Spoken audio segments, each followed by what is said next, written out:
The emotional culture of high-performing teams. Section 1. The science of emotional contagion in leadership. Leadership is not just emotional influence, it is biological influence. When leaders walk into a room, they affect the nervous systems of the people around them. This is not motivational theory.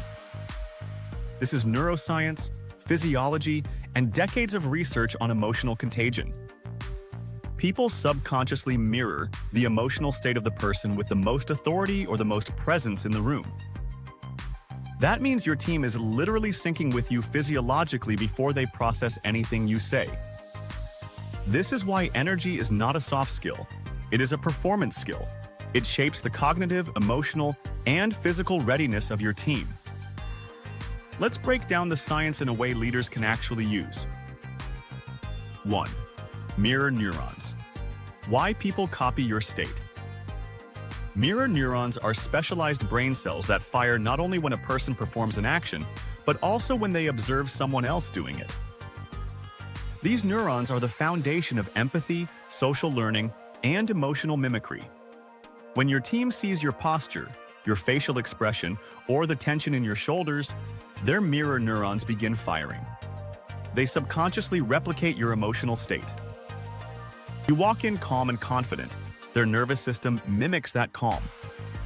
You walk in rushed and stressed. Their nervous system matches your stress. This mirroring happens instantly and without permission.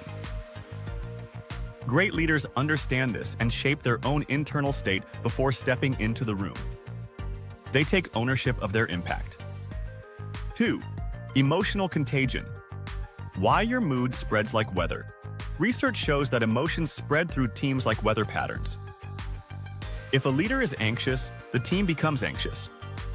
If the leader is positive and energized, performance lifts.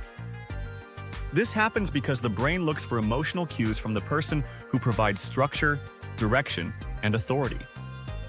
People map their own emotional readiness to the leader's perceived state. This means leaders are not just responsible for strategy.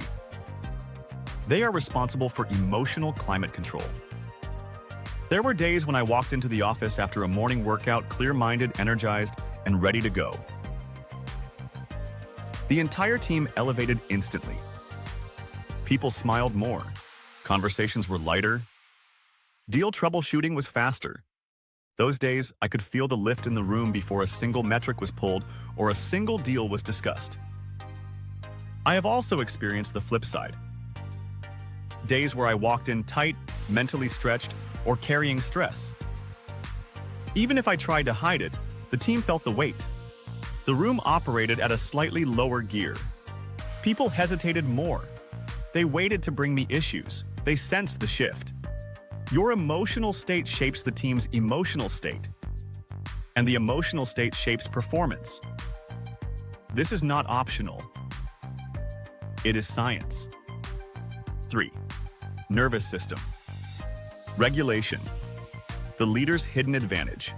High-performing leaders know how to regulate themselves. They know how to stabilize their breathing. They know how to step out of a reactive mode and into an intentional mode. Regulation is not soft. Regulation is discipline. Regulation is leadership. When your nervous system is regulated, you are clearer in decision-making, faster in problem-solving, more resourceful under pressure, more emotionally available, more inspirational, more consistent. Your team needs you in a regulated state because their nervous system syncs with yours. This is why your habits matter. This is why you work out 3 to 5 times per week. This is why you listen to leadership voices in the morning. This is why you drink your iced coffee and get your mind right before stepping into leadership. These are not just routines. They are your regulation strategy. They allow you to walk into the day centered, energized, and ready to lead a high-producing, high-intensity sales team that relies on your presence as much as your guidance. 4. Cognitive load and emotional weight. When a leader is stressed, the brain reduces its ability to process information accurately. Cognitive load goes up. working memory goes down. You become more reactive and less strategic. Teams sense this immediately. When I have walked in with a heavy cognitive load, even if I tried to soldier through, the team knew. They felt the tighter energy. They felt the reduced openness. They felt the urgency without direction. When I walk in centered, clean-minded, and emotionally clear, I give the team oxygen. The cognitive load stays low. The emotional space stays open. People speak more clearly. Conversations are higher quality. Deals move faster. The team performs at a more efficient pace. This is emotional contagion at work. It is not theory, it is physiology. 5. Emotional contagion predicts performance outcomes. Multiple studies show that teams with positive, regulated leaders close more deals, solve problems faster, make fewer mistakes, communicate more proactively, score higher on retention and loyalty, report higher trust. This is why the energy advantage model is not motivational fluff. It is performance architecture. When you master your energy, you are literally rewiring your team's performance pathways. 6. Why this matters in high-octane environments. Your world is not slow. Your team's world is not calm. Your agents operate in real estate where deals swing emotionally, stakes are high, customers panic, deadlines shift, and pressure spikes often. Your energy becomes their anchor.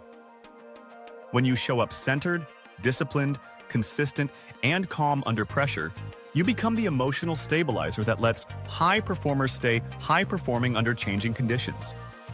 That is why your leadership works. Your energy calms the chaos. And when you show up energized, focused, and ready, you fuel momentum. Create pace. You create a standard of sharpness that your agents rise to. Your energy is not background noise. It is the driving force behind the entire machine. One of the things I make sure to always do each day before my first meeting or talking to the first person of the day is to check my energy at the door. I do my best to never have a bad day for my agents. The reason for this is they're already dealing with a lot, and I want to always ensure I'm a source of strength and there to help my agents problem solve. Me showing up at as close to 100% of the best version of myself isn't just an option, it's a requirement. Thank you for watching. If you enjoyed this video, please like and subscribe to follow this leadership community. If you really enjoyed this content, the contents of this video came from one of my leadership books, Lead Like This: The Energy Advantage. Thank you for watching.